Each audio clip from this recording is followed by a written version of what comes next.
Okay. Are you advertising? So we're ready now. No. Izzy. We can't do We're it. ready, yeah. We can't do that. That's why Okay, I brought I'm that ready. clip. And you can hear. Do you need to do any testing? Can you just talk to the volume you're going to be speaking? Yeah, and you need to put that on, so and then we just talk at the volume we're going to be speaking. I'll probably speak about like this, if that's all right. And I'll probably speak about like this. Getting everybody. So you got all of Bring us? Robert down a bit, Bring Robert down. Bring me so down. to speak. I'm down now. So down, man. Here, I'll sign you. Instead of going, you're awesome, These it's are like, the most fun part of instead of it, you know. validating. I know it. It's the so true. validation that's going to bring you down. It's like, always the you, best. Yeah. You stink. You're So terrible. what was that thing about IX in excuse you were telling me? Well, I us was about? saying that, one of the interesting, cute things about, our history Right. in NLP was that when we were doing the eye accessing cues, Robert and I gazed into each other's eyes Right. that first time, looking for, accessing Visual or cues, auditory kind of stuff. kinesthetic accessing cues, and fell in love, of course. and then my memory too is when we were modeling Erickson, that I remember clearly being at some house up in the mountains here. Yeah. I don't even remember where that was, but Robert put me in my first official trance. Yeah. Okay, like I said, there's three questions that I found. Yeah. Did you realize, or was there a feeling that you were creating something as structured as NLP at that time? Well, for me, there was. For me, I had this feeling, because I was a college student at the time, and I've been studying people like Aristotle and William James and all these people. And so I was very much steeped in this idea, this sort of the intellectual history of psychology and stuff. And what we were doing, nobody had done, and yet it seemed to be just as basic and powerful. So for me, it was kind of like this sense of, wow, it really felt like we were onto something. And of course, Bandler and Grinder were very much that, encouraged that, Yeah. We're onto something, and nobody else is doing it. Yeah. For me, I came to NLP because I fell in love with John Grinder. Yeah. Yeah. Excuse me. Okay. That's cool. Is that good? People need to eat as well? This is for everybody. Yeah, we'll just enjoy all of this together. There's your quiche. Yeah. Help So you yourself. fell in love with John Grinder. So that yeah, was- I was not involved in NLP. I was doing my degree in religious studies and comparative religion and anthropology, and I was living in the house actually, and John and Richard. This was like in that first year of their connection. Yeah. John and Richard were having Wednesday meetings in this house. Well, I happened to work on Wednesday night because I was, working my way through university, waiting tables over the hill in Saratoga. And, but, John and I began to date. And so I got involved kind of from that position. But my pathway was comparative religion and anthropology at the time. And John gave me The Structure of Magic when it was in a manuscript form just before it was published, which was the first NLP book published. And he just said, would you read this and tell me what you think? And when I read that book, it was not easy for me to read. It wasn't the kind of reading that I was doing in university, But I read it and I had this deep sense that people will be able to evolve themselves Through this knowledge. I mean, because as I read the book and it was just the meta model, experiences that I had in my life, it didn't just have a place to put them in place. They were like hanging out on the side. They weren't integrated in. So it was a vehicle for putting them into place and integrating them into my life and a kind of balance. And I never kind of felt so much as the problem-solving aspect of it. In my experience from the beginning, it was really more about this is evolutionary and a little bit revolutionary, which Robert might say more about, because it was challenged. It challenged a lot of beliefs and ideas that were in place at the time. And of course, this took place in a certain time. Yeah. And did the era play a great part in that? Because, Sure. it was the 60s, the hippies, we did have This was just out of it was just coming out of the 60s and the end of the Vietnam War, in fact. And but it was sort of at that peak of that wave. And yeah, it was a time of a lot of change, a lot of questioning, but it was also the beginning of, really the Fritz Perls and SLN had started in the late 60s, and UCSD started in the late 60s, and so a lot of those things started and were sort of reaching a crest at this time in the early 70s. Yeah. My memory too was it was an interesting time. I mean, it was actually, social revolution was happening around the world, or at least the world that I knew about. In Europe, Mexico, and the United US. States, and so there was that was that sort of sense. That was sort of the environment, and then the new university, and the man who started the university having the vision of Dean McHenry. Dean McHenry about interdisciplinary connection. Getting the scientists to talk to the social scientists and the mathematicians to talk to the cross-fertilizing biologists. different fields. Exactly, and that cross-fertilization was happening.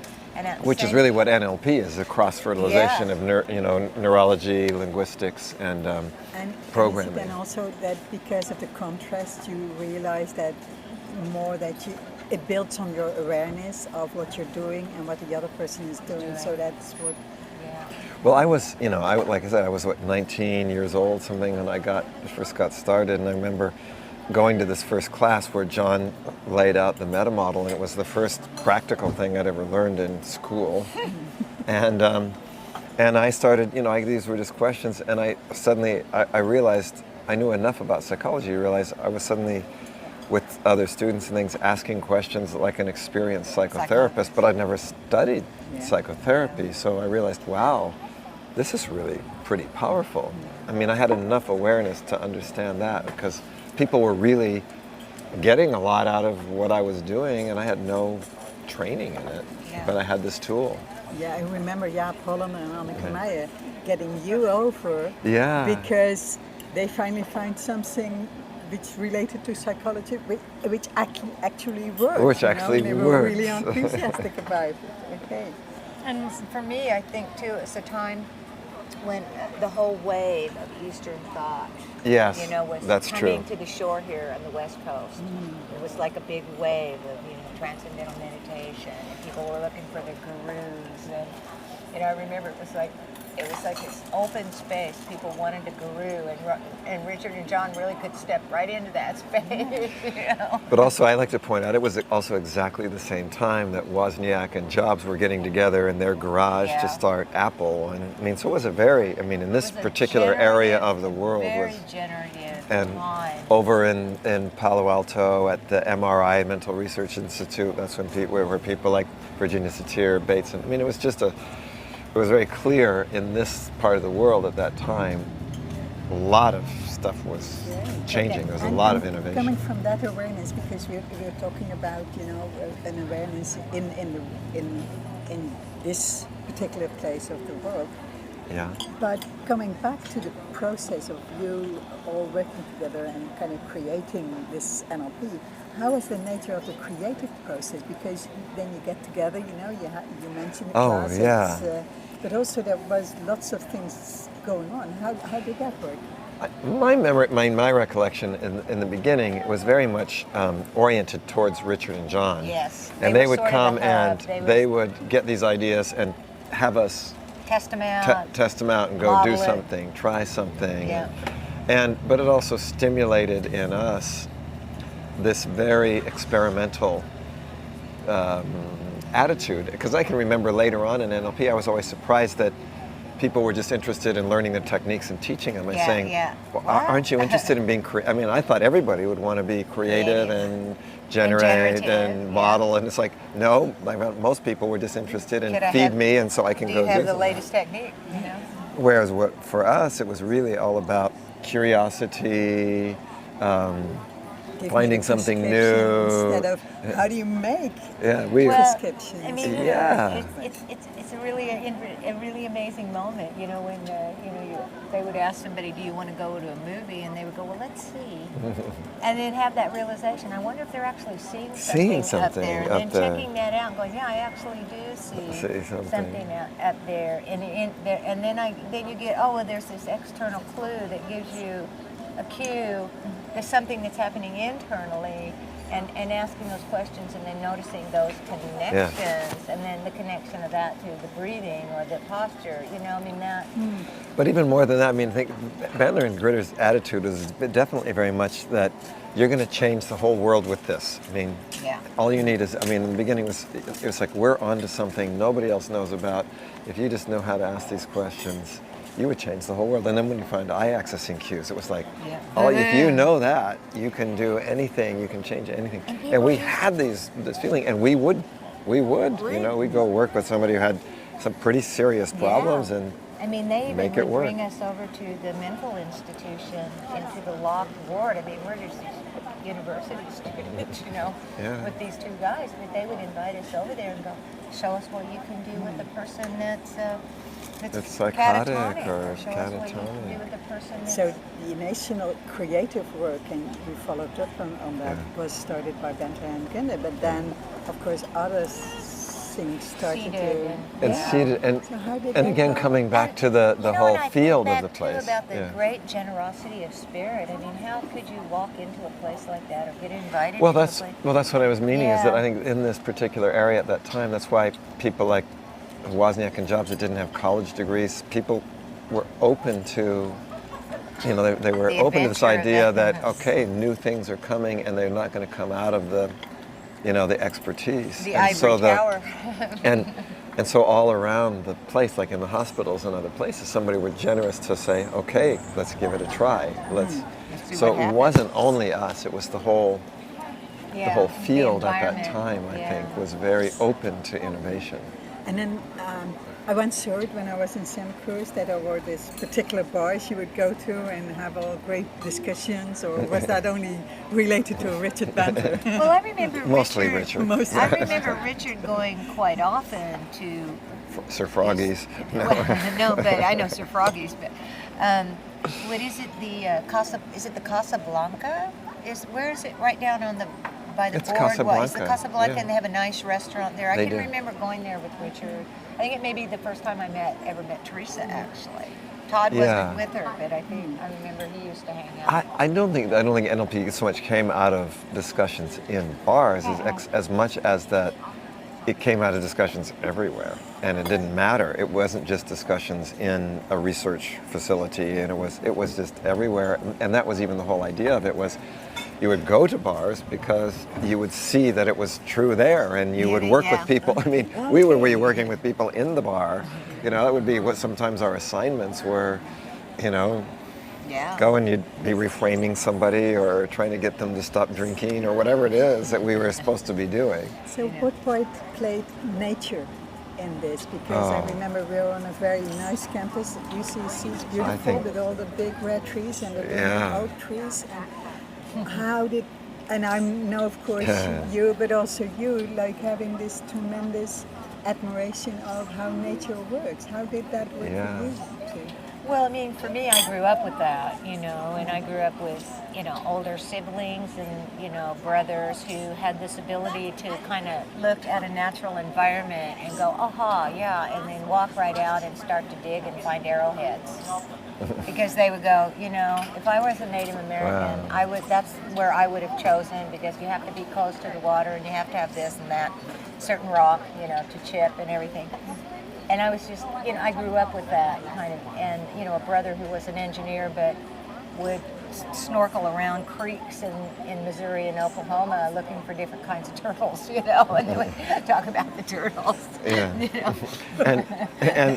And for me, I mean, I grew up I was an animal lover and nature lover. I would have never thought I would have been doing what I do now, working so much with people, because I wasn't all that interested in people. No.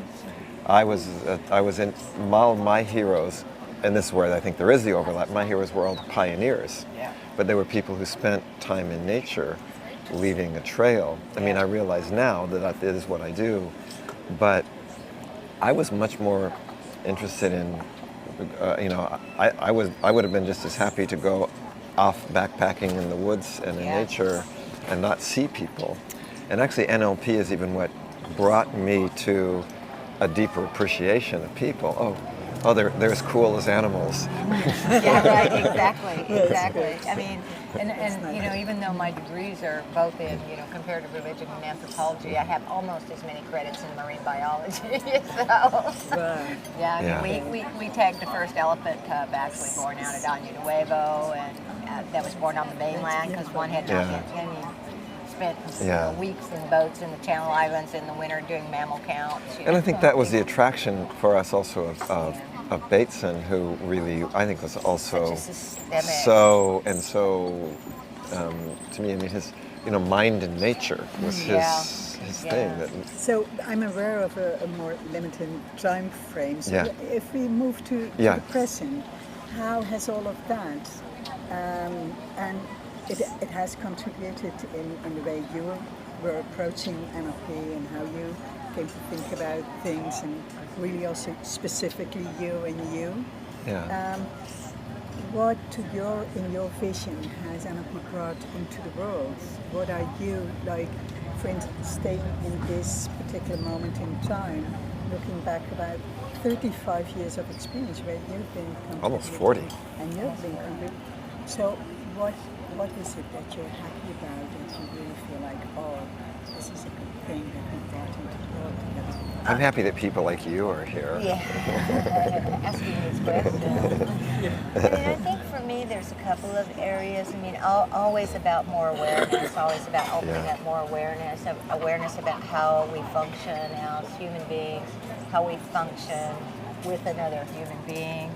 I think all of that. I think for me, that the missing part in the early days had a lot to do with the body was not as represented as it could be. I mean, it was there in a superficial way, but really honoring it as a representational system and the wisdom that it holds. I think that's something I feel really proud of Yeah, to to have have participated in it. Yeah, and to have kind of carried that torch, and then, you know, had somebody who had a sensibility and a sensitivity to that, to go, that's important. And So where did that come from? Because Well- I've known you obviously, so I know that you're very much into the somatic mind. But what was there prior Dancing. to doing the I was dancing? a We're dancer. dancing. So the dancing and And what I would part- hear people say, and I would hear people talk about visual, kinesthetic, and auditory representational systems, and there was a lot about the auditory digital system. There was a lot about the visual system. the and symbolic quite- visual. Yeah, and the visual. And there was quite a bit about auditory tonal, because Richard liked Was music. Todd was a musician. musician, a serious musician. But the body was posture, and it was a vessel that held emotion.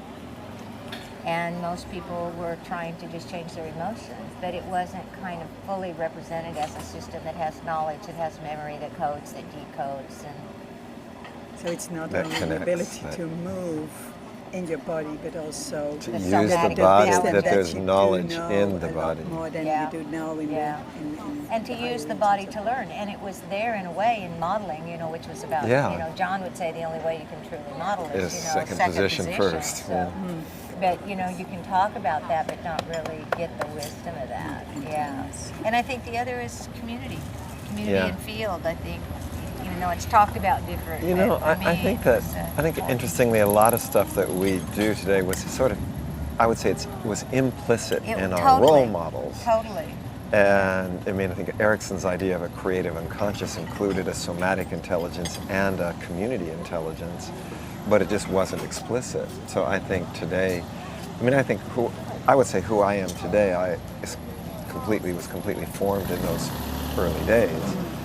But there was a lot of unexpressed stuff that was there. I mean, it was such a very fertile time. And, you know, then we continue to sort of put more structure on those things And model that were there. different aspects of the And- human experience Yeah. and build So, those so models. the keywords I get from that is the curiosity, the awareness of the importance of awareness, curiosity. the somatic mind, not only to be flexible in terms where do you want to move in the future, Right. but also where do you come from and what is already there as a wisdom in the body. So those are the things I've personally also experienced to Yeah. really have Yeah. benefited from that. which of the many different contributions, it more or less relates to the same questions. You have delivered yourself, and you would like to see others, because you modeled others, but others are now also big time modeling you. And what is the thing, if they take one thing from me and deliver it into their own NLP trainings, what would you like to Have them model people from like to me see or from and Ted. grow? Is that the same, or is that? Am No, I for me it's understanding the different. question? Yeah, I'm not sure I'm Like, understanding the question. But for me, the question is about what is Sorry it, about that. if somebody was going to model something from you, I mean, or from me, I mean, for each of us, what would be our answer to the question, what would I want to be modeled from me and brought into other people's trainings and to okay. bring into their trainings? I think we should answer that for each other. That would be very, very nice. Yeah, that would be great. I think for Robert is his amazing creativity, his amazing desire to create models, to model and to embody them and to live them and to spread them around. That's what I would say about him. And what I would say about Judy, it's her amazing gracefulness and humor combined. So there's element, grace, harmony in movement, action, but also then the humor. So I think the two combined create a sparkly light. I always think of Gregory Bateson, who said that, Albert Einstein could easily work by himself. He didn't really care if anybody knew what he was doing. He entertained himself, and he was happy to do that. I'm definitely about generative collaboration. I mean, Exactly. for me, I've often teased Robert about, I feel like a muse sometimes because I just want to sort of stimulate. Yeah, And I watch think something you're really grow good at and that. then go to another one and kind of stimulate, Yeah. And I remember It's like touching upon yeah, people. and I love that. And people doing that with me. I mean, Robert Yeah. has certainly been in that role with me for many, many years. I mean, all the way back to the beginning. I mean, there's something that, generative that happens.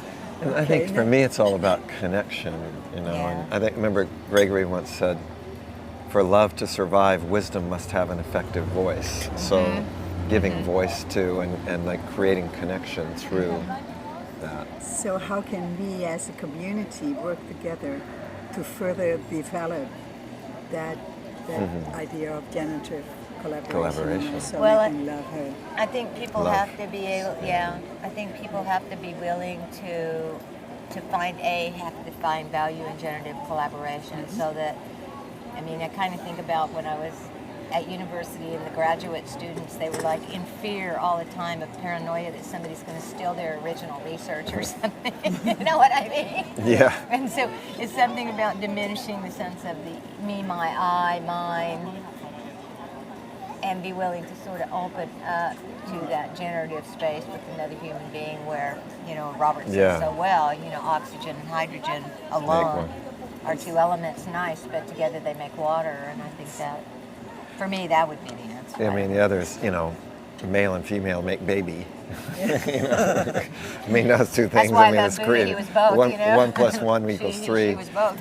No, but I think for me, and I think Judy and I share this. I mean, I wouldn't be. I mean, there are things that I can do on my own. I mean, I'm okay, and I can do things on my own. But the joy in the work, for me, the joy comes through connection and creation with others.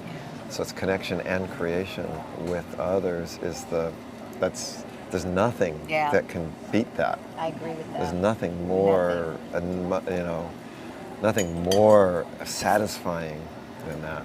And I just don't think it can be approached with fear or a desire to hold on. Well, they say there's So love. there has to be what Yeah. then? I've got my own answers, but I really want to know yours from that curiosity. Yeah. So you don't get it from holding on to the fear and holding on, but you get it from releasing that and connecting. Well, they say in the Course in Miracles, there's two basic emotions. There's love and there's fear. Yeah. And for me, the question I always ask myself, and I have it on my walls in my house, are, what is love asking of me? What is it that love is asking for here? And I think that's. And the other emotions are all reflective. Oh, I'm angry about that. That's a fear, or I'm joyful. I That's felt love. disrespected because of that. But fear and love are direct. Yeah, I you know. can That's really right. relate to that because There. if you walk into the nature, you have this instant trust that from in winter the trees will grow their They will leaves grow. again. There's this Yeah. instant trust, and it's so easy to love nature. And if you bring those two, connecting to the tree. That's why you are the territory, and not just a Territory map. is us. We're going We are to- the territory. We're going to the last question, Okay. and I'm asking you to take a huge step forward in time. So imagine Okay. you're being one of the trees. You know, there will be many learning trees over at the campus, but imagine you being one of the learning trees at the campus, and it's 2112. So it's 100 years from now. Put yourself in the place of 100 years from now. I'm doing NLP with you guys. Okay. All right. So, and if you are really happy, really, really happy, have this deep sense of satisfaction, of feeling, well, not so much satisfaction as well as gratefulness. What has happened in the last 100 years? What contributed to that? Say the last part again. What has happened In the last 20, 100 years. 2112. 2112. What has happened from Oh, got it. In that 100 years. in that 100 years? That mean that we have somehow contributed that you to, have, or in that terms of we've. NLP and how kind of you came Well, from your. I think the thing that just sort of came up for me kind of right away was, as I can see at this time, there were some real basic pillars of models, you know, like Erickson or like Bateson or like Virginia Satir.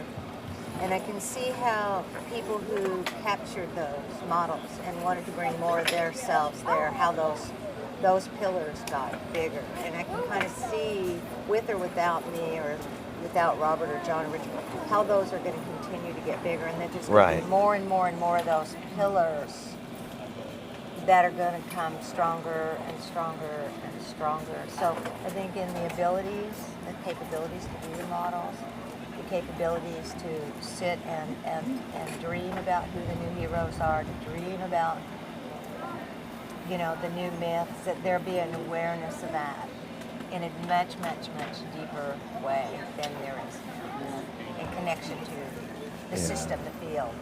People will have a deeper understanding that we are the field, and the field is us. And I think for me, That's what I see. I think it resonates a lot with that. You know, I always like to say, you know, well, I want to create a world to which people want to belong. And I think, well, what would this world look like, and that people want to belong? And I think it has this sort of two parts. One is that people are really more and more living their own lives, right? So they're expressing their own uniqueness. They're bringing, there's a deeper and deeper satisfaction of people from the sense of very, you know, personal, like self-sponsorship. And it's through that people actually have a greater transpersonal awareness. Yeah. So it's through my acceptance and my recognition of myself as a completely valuable, unique individual, nobody else like me, that from there, then there's this place, as Judy was saying, where it's like, it's a we. So it's this kind of, it sounds maybe a little paradoxical, that people are more and more themselves, and the diversity is more and more rich and Yeah. clear. And at the same time, then that diversity is contributing to something beyond the individual. So there's a kind of like a torus, you know, a vortex that is, and so we are, through our unique creative contribution, it's a little bit like artists, people creating more and more of their own unique music, and only an individual can do that. Einstein said that only the individual can create, but the meaning of that creation can Yeah. only come from The larger its contribution field, to something that's beyond the individual. yeah. Thank you so much for that, because watching you as well as you, and you're having your own representation of that and living that and showing Yes. that, it's also Yes. like allowing, it's like it's both there, it's connected at a point in terms of energy, and it has also its unique Individual form. form, yeah. Yeah. Great, thank you. for that. I know, I just want to close it. One of the reasons is that you have been profiting, of course, a lot of Milton Erickson and Virginia Satir, and we love to see all the old tapes and kind of look at ourselves. One of the reasons in terms of your retirement, although I know you're thinking about it because people it was such a beautiful cultural night yesterday. It is for that reason that we also want to preserve this as a legacy. Thank you. Thank you. Thank Very important to you. me. Who would have thunk it? Yeah. And when Thank you. somebody would have said, thunk like, it. you know, if I were to describe you, I'm not going to describe you because you'll be there for a length of time. But in terms to honor your decision to make more space in your life and also be connected as well, because you can't not be connected. No, your spirit no. is there. Your wisdom No, is no, already you're there. just there. Yeah. I'll be But still to doing me, food. to me, you have the wisdom of a grandmother, the strength Thank you. of a mother, Yeah. the loving care for a sister, and the playfulness of a child. And for that, Thank you. Oh, That's bless very you. beautiful. Thank you. Oh. That's why Cheetos would say, my grandmother, my mother, my sister, my child, My wife, lover, and then he my goes, wife. no, you have to say it, my wife, he says. And it's My so wife. nice that you keep on showing those. You know, you are like a dancer moving through those kind of different positions, and by doing that, you kind of push the buttons that would go like, okay, let's think Okay, about this let's and get that wisdom. Good. So thank you so much for this interview, and You're welcome. thank you. Thank you so much, because I know that Thank the, you. the time today, especially the last day, is really short. Yeah. Thank you for sharing. Oh yeah, we've got to No, be up pleasure. there, and you need Pleasure. to. You got to eat.